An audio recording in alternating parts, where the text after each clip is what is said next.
नमस्कार साथियों, मेरा नाम है रवि यादव और आप देख रहे हैं चैनल बोलती कलम।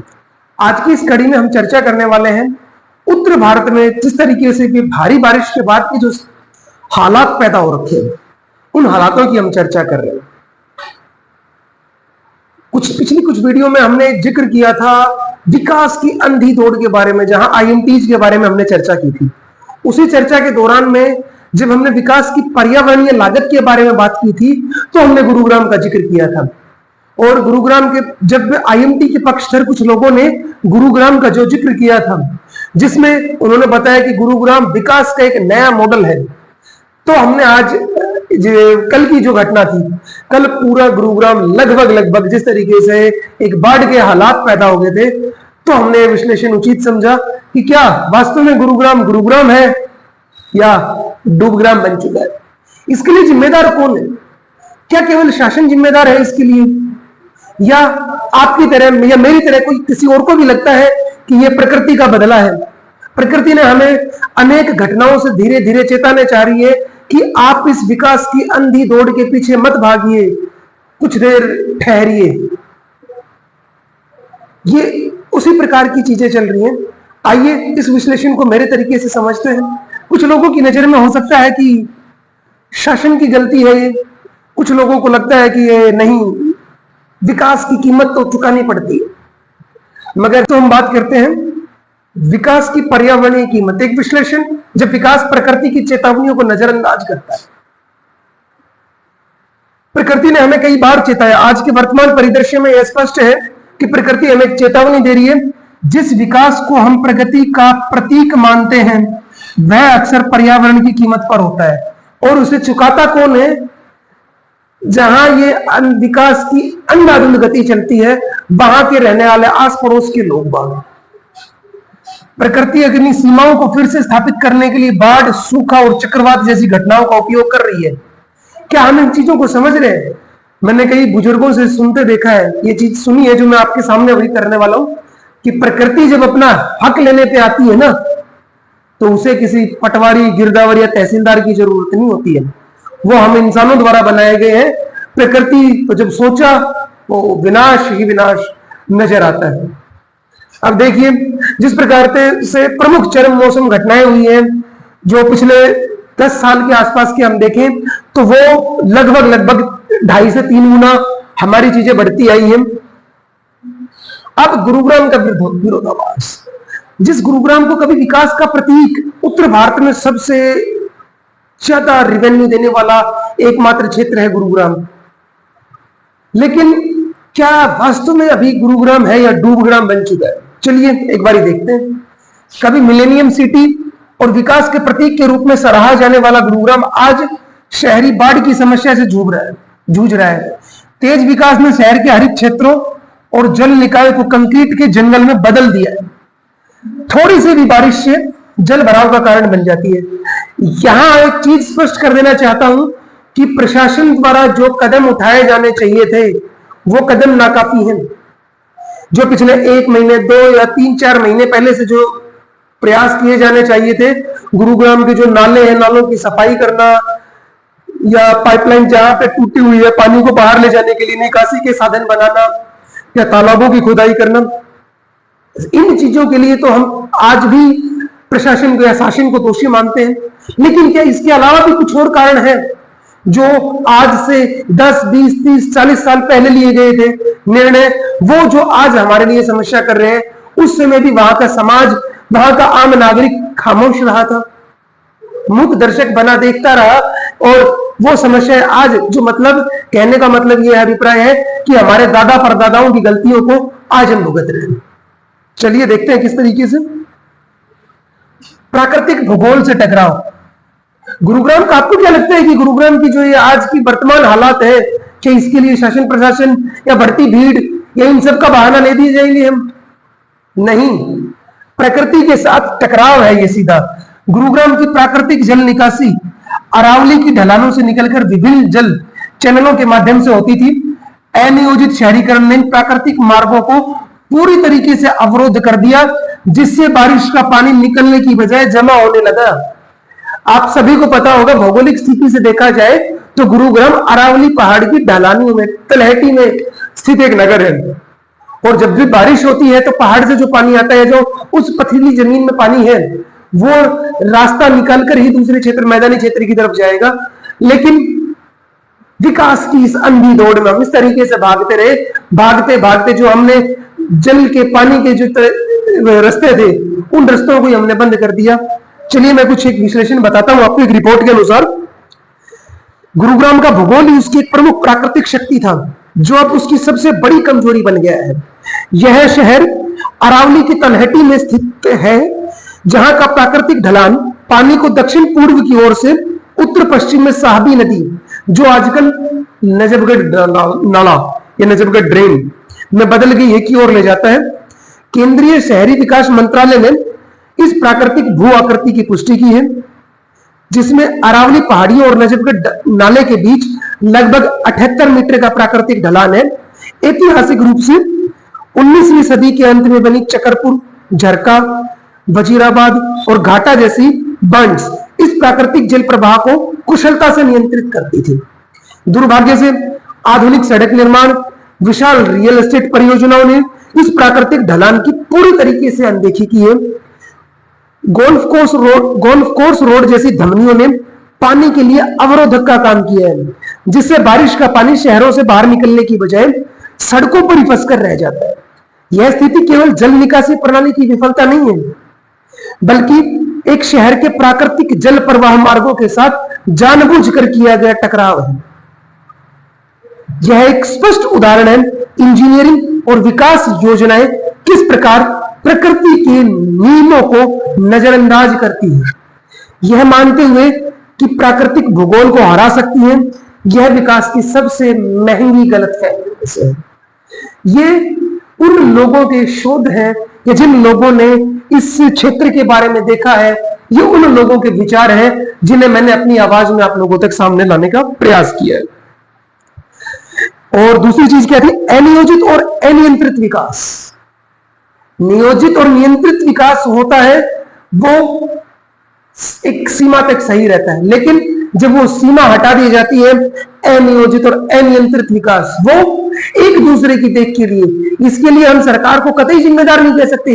इसके लिए जिम्मेदार होता है हमारा समाज, हमारी आपसी प्रतिस्पर्धा कि मेरे पड़ोसी के पास ने अपनी जमीन बेचकर रियल एस्टेट की यहाँ पे फ्लैट बना लिए, मैं भी बनाऊंगा। अच्छा, उसकी डीएलएफ में चलेगी, मेरे को कोई और बिल्डर देखना पड़ेगा, मैं उस और बिल्डर के पास बेचूंगा। ये जो दौड़ थी, ये जो अंधी दौड़ थी, वो इस अनियंत्रित और अनियोजित विकास के लिए जिम्मेदार है।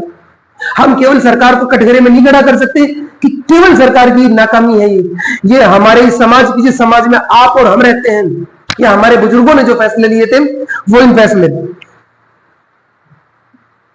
एक अनुमान के मुताबिक 1950 के दशक में गुरुग्राम में 600 से अधिक जल निकाय थे, लेकिन आज क्या किसी को नजर आता है गुरुग्राम में जल निकाय? सिर्फ गंदे पानी के जोड़ मिलते हैं हमें। इसके लिए जिम्मेदारी क्या है?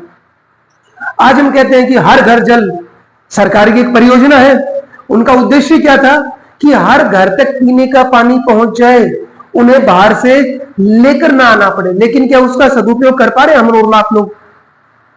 हर घर जल होने से पानी का अंधाधुंध दोहन किया जा रहा है, लेकिन उसके लिए हम कतई सरकार को जिम्मेदार नहीं ठहरा सकते। उसके लिए तो हमारा समाज, आप और हम जिम्मेदार रहेंगे। ड्रेनेज सिस्टम की अक्षमता, शहर के ड्रेनेज सिस्टम, इसके लिए पिछले कुछ वर्षों में बताया गया कि 500 करोड़ के आसपास भी सरकार ने खर्च किए हैं, लेकिन फिर भी समस्या जस की तस है। यहां सवाल उठता है सरकार की मंशा पर, क्या वो सच में खर्च किए गए थे पैसे, या उसमें भी कोई झोल हुआ है? चलिए आगे बात करते हैं। शहरी बाढ़ का दुष्चक्र। शहरी बाढ़ कोई प्राकृतिक आपदा नहीं, बल्कि मानव निर्मित समस्या है।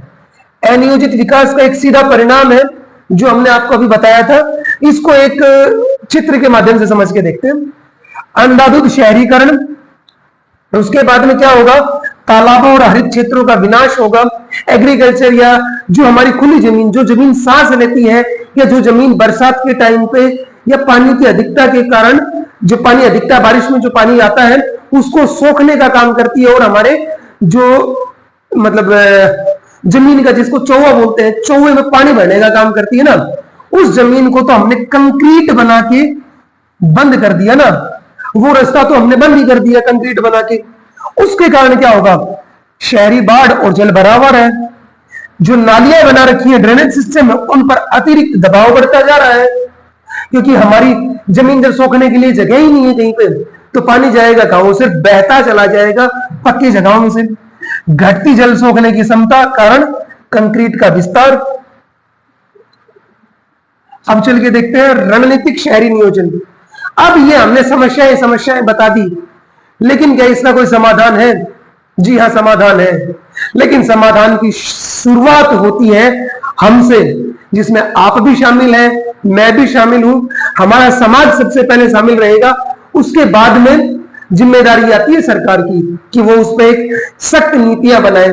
चलिए बात करते हैं हम किस चीज की। रणनीतिक शहरी नियोजन और हरित बुनियादी ढांचा, स्पंज सिटी मॉडल, जो चीन अपने बाढ़ के क्षेत्रों में बना रहा है, स्पंज सिटी। हम चाइना से क्या चीज सीखते हैं? चाइना से हम वो चीजें, तो चाइनीज माल जो हमें सस्ता मिलता है वो तो हम ले रहे हैं, लेकिन चाइना से जो चीज हमें सीखनी चाहिए, स्पंज सिटी मॉडल, वो हमारे जिम्मेदार लोगों को सीखना चाहिएगा। पारंपरिक इंजीनियरिंग समाधानों की बजाय गुरुग्राम को प्राकृतिक आधारित समाधानों को अपनाना होगा। चीन के स्पंज सिटी मॉडल से प्रेरणा ली जा सकती है। इस दृष्टिकोण में शहरों को प्राकृतिक स्पंज की तरह काम करने के लिए डिजाइन किया जा सकता है, जो वर्षा जल को अवशोधित, मतलब उसको साफ करके प्रबंधित कर सके।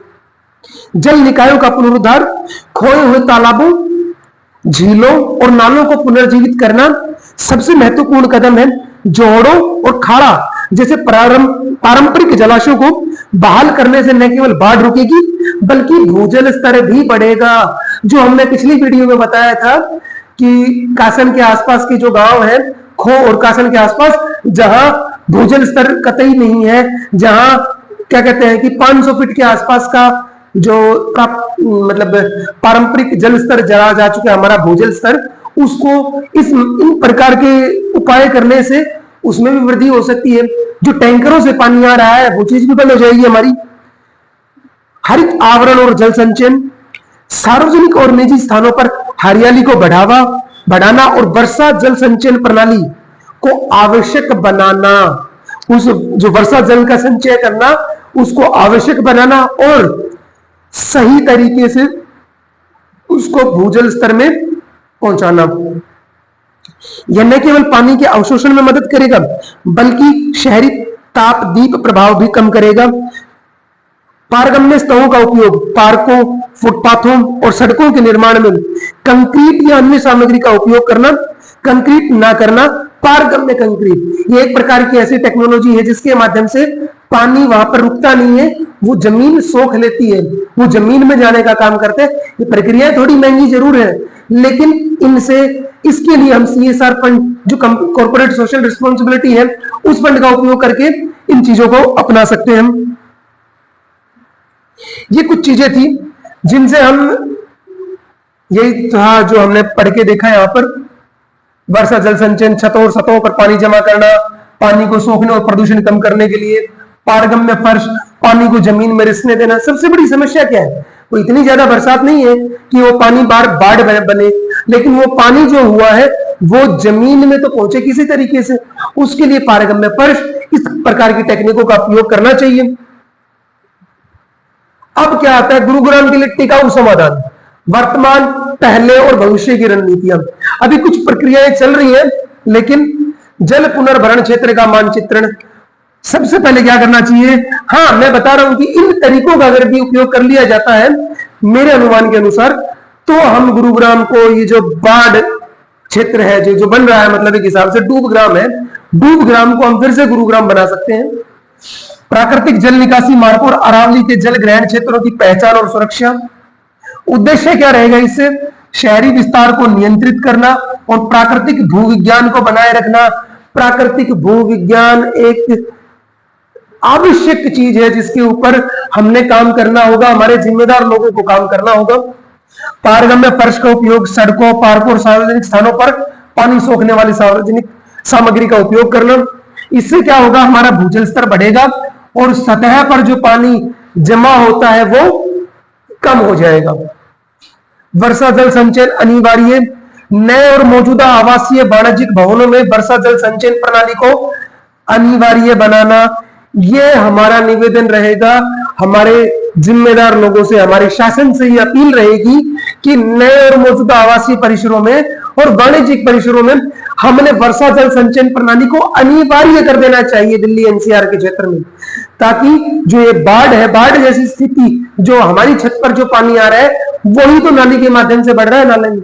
अगर यदि वो वर्षा जल को संचयन किया जाए, उसको प्रॉपर ड्रेनेज सिस्टम के माध्यम से जमीन में छोड़ा जाए, उसको ठीक करके साफ करके, या वर्षा के पानी को हम अनेक चीजों में प्रयोग कर सकते हैं, अपने कपड़े धोने के, पार्क में छिड़काव के लिए, तो उन सब चीजों से भी हम बेहतर रिजल्ट निकाल सकते हैं। पानी के संचयन को बढ़ावा देना और सैनिक बाढ़ को कम करना। हरित गलियारे, शहर के विभिन्न हिस्सों में जल निकाय और पार्कों को आपस में जोड़ने वाले हरित गलियारे विकसित करना, जैव विविधता को बढ़ावा देना और शहरी गर्मी को कम करना, ये इसका उद्देश्य रह सकता है। एकीकृत कमांड सेंटर, शहरी नियोजन और आपदा प्रबंधन के लिए रियल टाइम डेटा का उपयोग करने वाला एक केंद्रीय निगरानी प्रणाली। हमारी परियोजनाएं बहुत अच्छी रह जाती हैं, मगर जब तक उन पर नियंत्रण नहीं रह पाता, किसी चीज का सटीक नियंत्रण, तो वो हमारी कारगर से कारगर प्रणाली भी केवल सतही तौर पर काम कर पाती है, वो पूरे तौर तरीके से काम नहीं कर पाती। तो उसके लिए एक एकीकृत केंद्रीय निगरानी प्रणाली बनाई जानी चाहिए, जिसमें छोटे स्तर से लेके उच्च से उच्च अधिकारी सही तरीके से काम करें और इन सब चीजों का निर्धारण करें।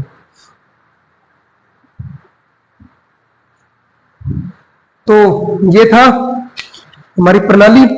और अब इस समय मेरी ओर से सिर्फ एक ही चीज आ रही है, मैं लिख के लेके आया था, मेरे को याद नहीं रह पाई ये चीज क्योंकि प्रकृति कह रही है, मेरे अनुसार लग रहा है कि जो मेरे को लग रहा है ना कि प्रकृति हमें कुछ ना कुछ संकेत देने लग रही है। प्रकृति कह रही है कि अगर तुमने संतुलन नहीं रखा तो प्रकृति अपने आप संतुलन बनाएगी। हमारे इस अंधे विकास और प्राकृतिक संसाधनों के बीच में जो काम हमें, आपको, इस समाज को, इस शासन प्रशासन को करना है, वो बाढ़, सूखा, चक्रवात और तूफान, ये सब चीजें करेंगे। अब मेरा आपसे एक आखिरी सवाल है, क्या हम सुधरेंगे या हर बार की तरह उस गंदे पानी में खड़े होके सेल्फी ले ली, सरकार को कोस लिया, शासन प्रशासन की जिम्मेदारियां बना दी, निर्धारित कर दी, जिम्मेदारों को 2 गालियां सुना दी और फिर उसके बाद में अगली बरसात के लिए फिर से तैयारी कर ली कि अगली बरसात में फिर से इसी गंदे पानी में रहना। ये फैसला मैं आप तक छोड़ता हूं। धन्यवाद साथियों।